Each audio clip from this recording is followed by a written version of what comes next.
नमस्कार, मैं डॉक्टर अंकित पारक हूं। मैं बच्चों का चेस्ट, एलर्जी और स्लीप रिलेटेड प्रॉब्लम्स का स्पेशलिस्ट हूं children's chest clinic, new Delhi में। इस वीडियो में हम बात करेंगे फ्लेक्सिबल लैरिंगोस्कोपी के बारे में।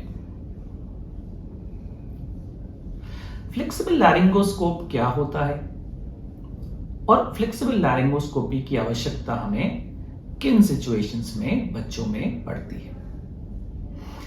फ्लेक्सिबल लैरिंगोस्कोपी एक बहुत ही एक्यूरेट और सिंपल मेथड है बच्चे के सांस के रास्ते को एग्जामिन करने का।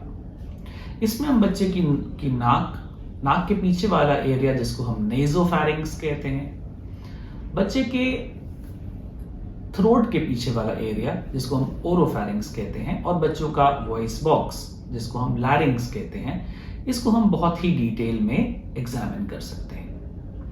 फ्लेक्सिबल लैरिंगोस्कोप एक बहुत ही थिन इंस्ट्रूमेंट होता है जो बहुत ही लचीला होता है और हम उसको मूव कर सकते हैं। इसके आगे टिप पर एक कैमरा लगा होता है जिससे हमारे को बहुत ही हाई क्वालिटी की इमेजेस और वीडियो मिल जाते हैं, जिसको हम रिकॉर्ड भी कर सकते हैं बाद में रिव्यू करने के लिए। फ्लेक्सिबल लैरिंगोस्कोपी हम कैसे करते हैं?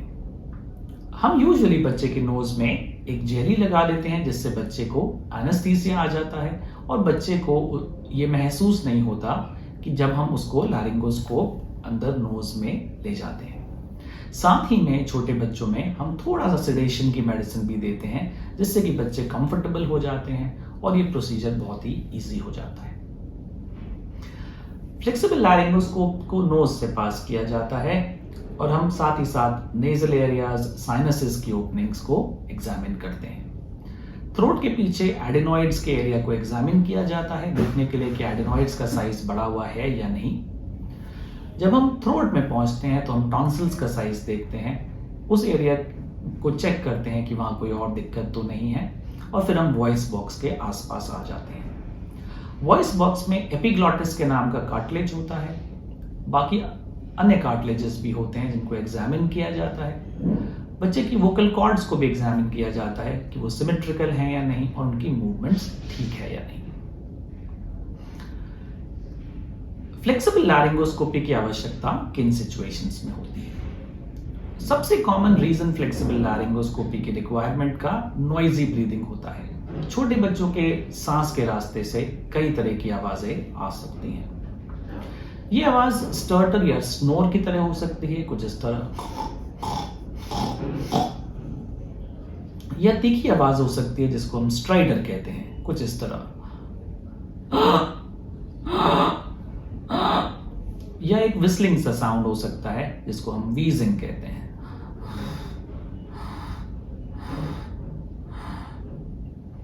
इन सिचुएशंस में फ्लेक्सिबल लैरिंगोस्कोपी एक बहुत ही यूजफुल इन्वेस्टिगेशन है। स्टर्टर का यूजुअल कॉज लार्ज टर्बिनेट्स होता है या लार्ज एडेनॉइड्स होता है। स्ट्राइडर बच्चों के वॉइस बॉक्स की प्रॉब्लम से होता है। ज्यादातर बच्चों में वॉइस बॉक्स फ्लॉपी होता है जिसको लैरिंगोमलेशिया कहा जाता है। कुछ बच्चों में वोकल कॉर्ड्स में प्रॉब्लम हो सकती है। वोकल कॉर्ड की मूवमेंट्स धीरे हो सकती है या एसिमेट्रिकल हो सकती है। इस कंडीशन को वोकल कॉर्ड पैल्सी कहते हैं।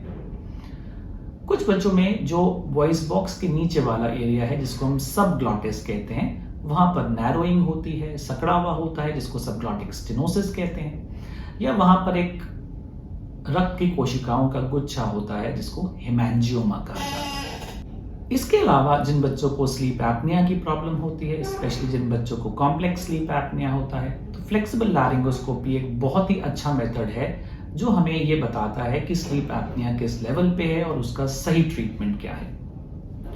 कुछ बच्चे ऐसे हैं जिनको क्रॉनिक एस्पिरेशन की प्रॉब्लम रहती है, उनका खाना सांस के रास्ते में भी चला जाता है। ऐसी सिचुएशन में हम फ्लेक्सिबल लैरिंगोस्कोप को बच्चे के थ्रोट में जाके रख देते हैं और फिर बच्चे को नॉर्मल खाना की देते हैं, साथ ही में उसमें एक डाई मिक्स कर देते हैं, और ये देखा जाता है कि खाना क्या खाने के रास्ते में ही जा रहा है या उसका कुछ पार्ट सांस के रास्ते में भी जा रहा है। फ्लेक्सिबल लैरिंगोस्कोपी जिन बच्चों को आवाज में भारीपन होता है या होर्सनेस होती है, उनमें भी बहुत ही यूजफुल इन्वेस्टिगेशन है। इन सिचुएशंस में वोकल कॉर्ड्स में नोड्यूल्स या फिर लैरिंगोफेरेंजियल रिफ्लक्स के नाम से प्रॉब्लम्स होती हैं, जिसको हम बहुत ही डिटेल में एग्जामिन कर सकते हैं। फ्लेक्सिबल लैरिंगोस्कोपी एक बहुत ही सुरक्षित, सेफ और एक्यूरेट मेथड है और इसकी कोई भी कॉम्प्लिकेशंस नहीं है। तो यदि आपके बच्चे के सांस के रास्ते में आवाज आती है या यदि आपके बच्चे को स्लीप एपनिया की प्रॉब्लम है, बच्चे को क्रॉनिक एस्पिरेशन के सिम्टम्स हैं या बच्चे को आवाज में भारीपन या होर्सनेस है, तो आपको एक पीडियाट्रिक पल्मोनोलॉजिस्ट की सलाह अवश्य लेनी चाहिए और फ्लेक्सिबल लैरिंगोस्कोपी के बारे में डिस्कस करना चाहिए। Thank you.